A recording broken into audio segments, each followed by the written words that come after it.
Hey, deserving listeners, Love is Blind Season 3 cast interviews. Let's watch. What were you going to say? Nick was talking about the pool party, but I don't regret the pool party. We can talk about that. That's not my biggest regret. I think my biggest regret is I definitely have used this as a learning experience to like see how I can speak a little too freely sometimes, and I need to filter things better. So there's a that's great. It's so rare. I just want to point out, and maybe he's a monster and a psychopath and a horrible human being. I don't know. There's no indication of that, but who knows? But I want to say that it's so rare that any cast member on any of the shows that I watch, after the show or even during, when given a chance to answer the question, what do you regret, that they will take responsibility for something.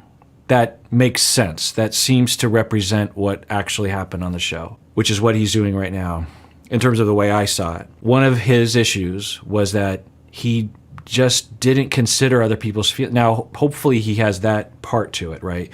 He's only said about half of what I think he should be saying to himself, which is, I need to have an editor in my head. I can't just say whatever. So that's good. But I would hope the second part, which is critical, is because I need to consider other people's feelings before I say something. I need to incorporate that into my editor. How is this person going to feel if I say what's just floating through my head in this moment, right? So it's not just editing yourself, it's what edits yourself. What is the editor, right? It's not just not saying things, it's not saying the things that will hurt other people, holding other people in your mind and in your heart as you start to think about things, and also as you entertain things. You could argue that if he was more considerate of Zeneb, he wouldn't have even entertained Colleen in his mind when he saw her for the first time in person. That he would have said, well, we can imagine a situation where he sees Colleen, he's like, wow, she's beautiful, or she's more my type, or whatever. And, that's interesting. But wait, I'm with Zeneb, so don't go there in your mind, pal. Like, you're with Zeneb. And plus, Colleen's with Matt, so don't, fleeting thought, intrusive thought, just sort of boom, and then you're, oh, no. I need to be considerate of my relationship with Zeneb, even in my heart. I have to, even though Zeneb isn't in my heart and in my head, she doesn't know what's going on here, I need to consider her because I don't want to hurt her, even in thoughts, you know what I mean? So I would hope he would also consider that. But even the little bit that he's already said, because so often people on the show will say, I don't regret anything. I think Zeneb even said something like that. She doesn't regret any, or if she says she regrets something, she'll say, "Well, I regret having said yes to him," or whatever. Don't quote me on that. Maybe Zeneb did say something, and I don't want to single out Zeneb. A lot of the people on the show will not have a very, to me, satisfying answer to the question, "What do you regret?" So, but he hasn't given the full answer, so maybe I shouldn't speak too soon. I have used this as a learning experience to like see how I can speak a little too freely sometimes, and I need to filter things better. So there's a few times where I was just watching myself, like whenever the whole conversation around just the rating the women thing, I don't know how that was all edited or exactly what I said. I just remember like watching that being like, did I really say that? Like, when you rated, which I didn't say 2 girls were 10s. I think Zay said that, but what happened there is she was like, "Is there anyone here who thinks a 10?" And right. I remember saying, like, honestly, I think most guys would say Raven is a 10. Like, I was like, I feel like a lot of my guys that I know would get like Raven. She's a baddie. Raven's a baddie. She's super fit and gorgeous and all this, right? Like, Okay, so he's providing a little bit more nuance, and I think we heard that from him before. That the way they edited it, it seemed like he was just volunteering this information, although we did hear Zeneb ask him to rate her, and she then admitted it later that she did that too, but it sounds like it was part of a larger conversation that Zeneb was also rating people, which, I can believe, but he would agree that he still said those things. It was excerpted, right? Excised and shown in isolation, which makes it seem more intense and more egregious, but it was still egregious, which he agrees with, which is good. Like Raven would probably like be a 10. I didn't ever call Colleen a 10. I know for a fact I didn't, because I really was never that truly attracted to Colleen. That was a little bit, we can talk about it, but if I regret anything, it's that. That's interesting. Is that him rewriting history or something? I think what he's claiming is that the show engineered or edited the situation to make it look like that, which, I could believe, but he did say some things that indicated, at least the way he's framing it right now, a little differently, right? Comment, and it's just like, I don't know, and I'm kind of confused on this still, because I get all these DMs and people are like, dude, like, you don't need to go to therapy, you need to just keep being you didn't say things wrong, and then I have, this other side where I'm like, everyone needs to go to therapy. I don't know, but it sounds like the implication of these people DMing him saying he doesn't have to go to therapy is somehow like, you didn't do anything wrong, you don't have to go to therapy. Or you're not the one that needs to be punished with therapy or something. I don't know. But it just kind of has that thing. Why would you say that someone doesn't need to go to therapy? I mean, I go to therapy. You should be in therapy. Everyone should be in therapy occasionally. The thing I say is, best case scenario, you will need 5 years of therapy to recover from your childhood. Best case scenario, with the best parents on the planet, you will need not just casual 5 years of therapy. You'll need intensive 5 years of difficult therapy where you're confronting parts of yourself and healing and growing and all that stuff, and having transference, countertransference, the whole thing. And so 5 years is minimum, and then beyond that is icing on the cake.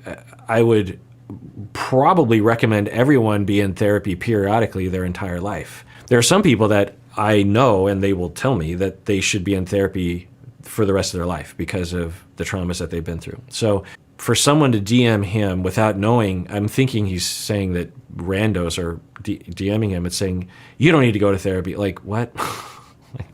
Such a weird thing to say to someone. Because I get all these DMs and people are like, dude, like, you don't need to go to therapy, you need to just keep being you didn't say things wrong, and then I have this other side where I'm like, okay, like, I did say some things wrong that I shouldn't have said, so I'm like trying to figure it out still, but that's my regret. It's just like, don't say stupid stuff that I shouldn't say. Okay, so I take back about 50% of what I was saying earlier in terms of praise, because that was pretty anemic in terms of what he's saying there, especially when he qualifies it with that he's on the fence. Yeah, I mean, he's not a monster. I don't think he's some sort of psychopathic, horrible person, but I think he has some maturing to do. And he's young. I think he's 26 now. He's 25 then. Most 25-year-olds have a lot of maturing to do. And often for these young people, a part of that maturing is learning how to incorporate other people's feelings into their behavior, into their decision-making process. When people are younger, they have a harder time with that. Not always. I'm not going to generalize, but on average,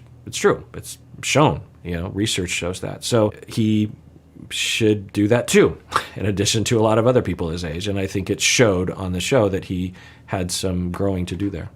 Yeah, that's very interesting. I mean, you're under a microscope, so it's definitely. like, that's the whole big thing. I think some of the things that you said, even at the pool, if the cameras weren't there and people weren't, adding extra sauce to everything, and then we have editing. Editing plays a big part. The pool wasn't that bad. I know it looks that bad, but it's not that bad, and here's why. It's a part of the experiment. Yeah. They make you talk. They want you to go say how you feel about the other girls physically. Like, everyone wants to crucify you because, oh my God, he was engaged and he hit on this other girl. It's like, dude, everyone else did the same thing and they just played mine because we all were talking to the other. Yeah, I could absolutely see that. I mean, who knows if that's true, but and different cast members have said different things. Like Alexa was saying that Cole just out of the blue came up to her and started telling her about how he was attracted to Colleen. But I wouldn't be surprised if at the very least the producers made it seem to Cole like that's what everyone was doing.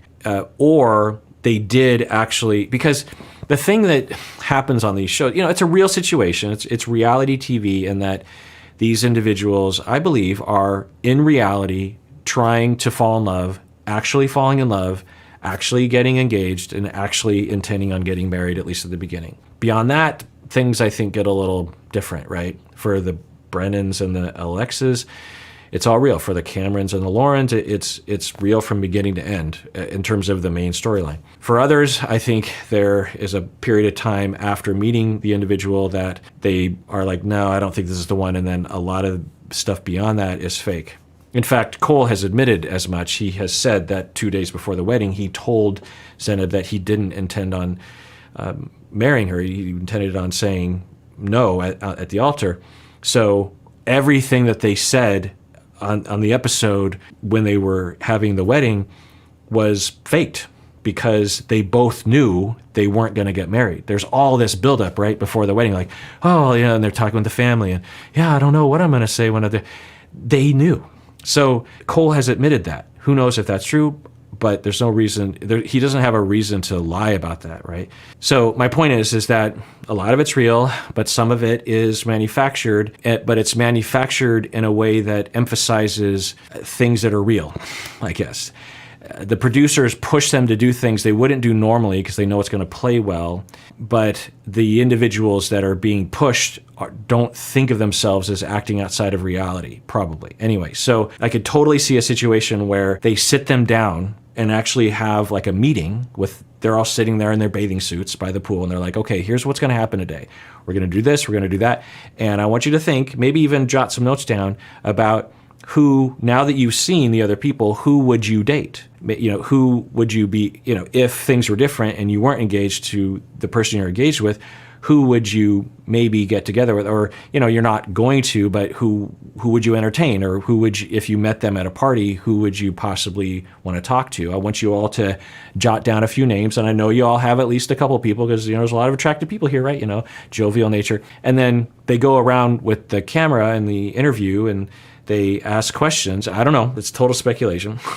But they go around, and maybe some of them really refrain. Like maybe the SKs and the Alexas are just like, yeah, nah, I mean, there's really no one else around here. I know you wanted us to say, but, you know, it's not. And they don't show that. They don't edit that into the show. But the few people who step forward, be like, okay, I'll answer that question. And you could just totally see the golden retriever-esque Cole stepping forward and saying like, I'll do that, you know, and he just, okay. And then he just starts blabbing about that sort of stuff. And the producers are behind the camera going, oh my God, this is TV gold. And Cole has no idea that he's giving in to something that will make him look really bad. Now, he did say those things.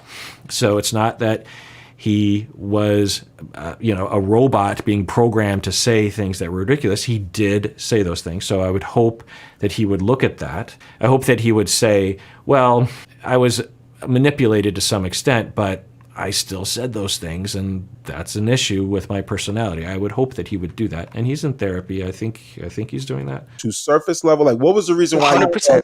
wasn't a good choice for you? 100%. And there was another girl that never got shown named Amanda that I dated for a long time in the pods as well. Same length as Colleen, if not even a day longer than Colleen, but didn't make the cut. But I broke things off with both of them when I knew I would not marry either of these girls. And I'm going to be honest, most of the other guys weren't doing that. A lot of guys are just keeping all options open until proposal day, so that if some girl doesn't say yes, they can propose to another one. Or if a girl says yes that they did want to propose to, that got with a different guy, they could have plan B. That's interesting. And who knows? But he's claiming that the scenes where he is breaking up with Colleen is because he actually wanted to inform people. And other people, they just would leave it open and wouldn't indicate either way. Then they would propose, and there wouldn't be that scene, right? There wouldn't be that scene where there would be a breakup scene. That's interesting.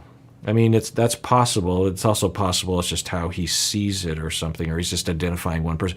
But we're learning another interesting detail that, like, because for Colleen, she said she connected with another guy who wasn't included in the edit. And also for Cole, he's saying that he connected with another woman who wasn't named Amanda, who wasn't included in the edit. That's just so interesting as to why they don't do, I mean, I guess for time's sake, potentially, and maybe because it doesn't play well, right? Because it's like, if he's rejecting Amanda for a similar reason to Colleen, then it's redundant storyline material. I don't know. But That is interesting. It'd be interesting to be these cast members and be like, wow, it's interesting what they left in and what they cut out. Like, because I had a whole thing going with this other woman, Amanda, that just was just not even included. It's just so weird. And then if you're Amanda, you're just like, what about me? I had a whole thing going on there with Cole. And because, yeah, maybe Amanda was crying and upset when she got rejected or something. I don't know. It's just interesting to think about. This episode is sponsored by BetterHelp. Let's talk about empowerment. When we feel empowered, we recognize our strengths. When we feel empowered and we experience adversity, we're more likely to see it as a welcome challenge rather than an overwhelming obstacle. And since we're social creatures, we often need help from others to feel empowered at times. We might need others to give us perspective. We might need others to recognize how we might be able to overcome the obstacle. And sometimes the people around us, they're really not that much help. I've been there before. When I went to therapy for the first time when I was 19 years old, it was primarily because none of my friends were very helpful in this area. Sometimes it's really great to talk with a therapist when you want to feel more empowered. Well, that's where BetterHelp comes in. BetterHelp is convenient and flexible and affordable. If you want to live a more empowered life, therapy can get you there. Visit betterhelp.com/Kirk today to get 10% off your first month. That's BetterHelp, HELP.com/Kirk. It's like, look, this is why I didn't do it because this, da, da, da, da. You know, if we're talking about why I said no or something, but like. And she didn't say any of these things to you before the fact. No, man. That's what's crazy. And that's what she. Okay, so they've been talking for a while, and they've been reviewing the things that Zay said at the altar, and Cole is saying that it doesn't make any sense because she didn't say any of those things to me, and if she did, I would have gladly had a conversation about those things with her. You know, you can make your own call about that, but it certainly looked like they were cataloged bullet points that had been perhaps not told to him. And he has said that, you know, before the altar, they had talked about how they were not going to get married and that they were going to date afterwards. And so he talks about how he felt completely betrayed at the altar, which makes total sense if his narrative is true. He feels now worried about the future, meaning that he is slightly damaged, I think, emotionally. He's like, well, what's going on in other people's, you know, when I date other people, are they going to be harboring these secret things against me? And I've been talking about that since the beginning. When it happened at the altar, I did hypothesize that because it took me a bit to get there because I've absorbed the sexist notions in our culture. And I think the way he comes across, he comes across, and also because of sexism, we believe that men, they don't get hurt by stuff like this, that they bounce back, that they don't, they're not emotionally fragile, so to speak, quote unquote. And then I thought, well, no, wait, like that's ridiculous. Everyone is emotionally fragile, and anyone in that situation would walk away being paranoid in the future about that being repeated.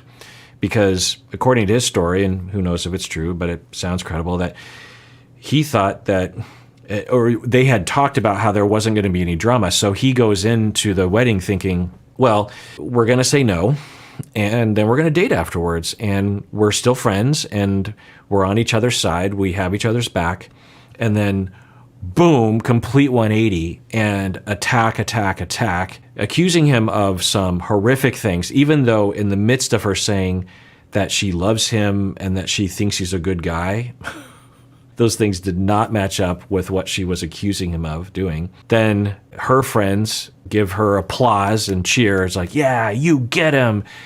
And he's a deer in headlights, just like, what is happening right now? Yeah, that would be really rough. That would be really, really rough to be, because it's one thing to be publicly attacked like that and to have a whole group of, you know, the one time I can think of, at least in person, I mean, online I've been ganged up on, which is its whole other story, which I won't bore you with again. But the only thing that pops in my mind in terms of an approximation of this, and it's not the same, it was actually at a wedding. It was a friend of mine's wedding, and I was a groomsman, and we, before the wedding, were in a back room playing pool. All the guys were playing pool, and I'm not good at pool, but I'm probably better than the average person, because most people don't play a lot of pool. And in my 20s at the bars, I would play pool when I was bored, and you just kind of get a little good at something. And so I'm playing pool with all the guys, and we were playing winners keeps, meaning that if you win, you play the next person. If you keep winning, you just keep playing. And I kept winning, and I wasn't trying that hard. I wasn't trying to crush them because it was just a casual game. And I didn't really know these. I was an outsider. I knew the groom, I knew the guy getting married, but I didn't know his family. And so I was an outsider, and everyone else knew each other. And slowly over time, totally out of my awareness, people started to demonize me. I think rightfully so to some extent, because I was beating a lot of people, and there's a crowd of people watching the pool game happening. And then I'll just never forget it. There was this one moment where I messed up a shot, or the other guy made a good shot, and everyone erupted in cheers. And it was like clear that everyone was on his side and everyone was against me. And this is not the groom. This is just another random groomsman. And I was like, oh, I'm the bad guy. Suddenly, how did that happen? I'm just playing pool, I'm not going to throw a game. I'm not going to try to crush him, but I'm going to play pool. And oh my God, I'm the bad guy. And it didn't feel good. So I can't imagine, that's times 1,000 what he went through, right? It's just like, oh my God, I'm the bad. Not only is this person hating me, but the whole crowd hates me. They hate me. Everyone thinks I'm a horrible person. How did this happen? What did I do? Yeah, that would be, that'd be pretty awful. And so anyway, he's talking about that. Always goes back to, she was like, this is the only time that you had to listen. And I'm like, that's the dumbest excuse I've ever heard. Wow. Like, you're going to wait till a marriage altar where people make lifelong commitment and vows. He wants you to remember this shit forever. Bro, like, she tried to scar you, that was definitely like, do you have PTSD of ever going onto another altar again? I will never go onto an altar with someone that I don't fully trust. Yeah. I mean, PTSD is strong, but you could get PTSD from that, absolutely, if you felt terror in the moment. Some people could. But I think what they're asking potentially in another word is having relational traumas that will result in being extremely scared of putting yourself out there in the future, right? Of trusting other people, of being and of assuming that you need to be mistrustful of or distrustful of other people just in case, that situation could absolutely affect you in that way. So he's saying that I will absolutely, the next time I go to the altar, make sure that I absolutely know that person and can trust that person, which I think is a good idea, Cole, because you married someone after a couple months. I think both situations, he said he was with the person for under a year. I forget the timeline, but I think he knew someone for 2 months, got engaged, and then 2 months later got married, then 5 months later or 6 months later got divorced or something. So yeah, probably date someone for more than 2 months, because the show is for 2 months. So before you go to the altar, yeah, get to know them for sure. Again, so that's the thing. It's like, so no, I don't have PTSD, but I tell you what, I have, like, I've lost a lot of, and I know, like, there is amazing women out there, and like, women are this beautiful creatures, or whatever we should call them. Rather, I don't want to say something wrong, but like, they're incredible creatures. But it's like, I have lost a lot of trust because of things like that, where it's like, as a guy, if they would have asked me first, I had prepared what I was going to say. And I was going to say a few nice things about how there was no one else I would have rather gone through this. Let's ignore the creature word. But, and, in and of itself, it's not a bad thing. But given everything we hear, also, a lot of the people on this show refer to the women as girls, which, some people don't have a problem with, some people do. I'll leave that up to you. I tend not to use that word. I reserve that word for minors, girls, right? Children. But I think sometimes I'll mess up because it was true in the past that we tended to infantilize all women, particularly younger women. Anyway, so he is saying something interesting, though, because he's saying that he didn't know who they were going to ask. And that's always been, I've always assumed that the producers would sit down with each couple and tell them who was going to go first, because they seem to not be surprised with who's going first. So he's saying, and maybe he knew when he was at the altar, but at least close to the time, he didn't know who. Well, so yeah, I could see him saying a week before he was planning on, but it kind of sounds like at the altar he didn't know who they're going to ask first, which is interesting, right? And maybe they do that to keep them off kilter, keep the couple off kilter or something, because you just got to know that the producers are really calculated in who they decide to go first, right? So he's saying that he had planned to say all these nice things, which I don't doubt. I imagine he was probably going to say some, I don't know. I could also see him in reality, if he was asked first, that he would say something in reference to his complaints about her. But anyway, he's claiming that he would have said something nice, which now for some people out there, you're team Zenib and you believe it, at least a lot of what she says. And so if she's telling the truth and he did do all these horrific body shaming, abusive things, then one could argue that her behavior at the altar was justified. So it just all depends on what really happened behind the scenes, and meaning that we didn't see what happened behind the scenes, so we can only speculate as to what really happened. Preach, brother. Now, for real. I know while the show was going on, and the comments were coming in, how hard was that for you? Because I can only imagine from the way that editing was. And then obviously we saw some things that we didn't really like about her, but how hard was the comments coming in for you surrounding this before you get to show the truth on the reunion? Like, how hard was it before that? Oh, we're finally seeing his shirt, and it doesn't have anything to do with Seattle. In my head, it was a Seattle Supersonics shirt, red and yellow, or green and yellow. And then on the bottom, I thought it might actually say Slick Williams, who played for the Sonics back in the 70s, whom I met. He came to my kindergarten class, if you're old enough like me and watched the NBA in the mid-70s. So, but it's not that. It says something completely different, which, of course, why would it say Seattle Supersonics?